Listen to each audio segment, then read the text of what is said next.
ఇగో నీ exam 30 minutesలో complete చేయాలి. All the best. ఇదేంటో వచ్చర్రా బాబు. స్టార్ట్ చేయి. ఏం చూస్తున్నావు?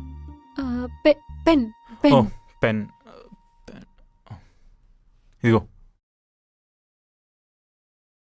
హెచ్ఆర్ నన్ను చాలా ఇన్సల్ట్ చేశాడు. నువ్వు చాలా టాలెంటెడ్ అని, నీకు వర్క్ అంతా తెలుసని, నాకే నీ చేత వర్క్ చేయించుకోవడం రాదని.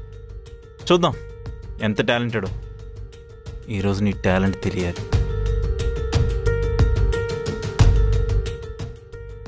స్టార్ట్ సుబ్బు. సుబ్బు, ఏంటే నీ జీవితం? హీరో విలన్ కొట్టుకొని కమెడియన్ మీద పడ్డట్టు నన్ను చంపుతాండ్రు కదరా. ఏం రాయాలి? పెన్ కూడా ఇచ్చా కదా, స్టార్ట్ చేయి. ఎదురుగా తిమ్మంగళం లెక్క కూర్చొని చూస్తాను. ఏం రాయాలిరా?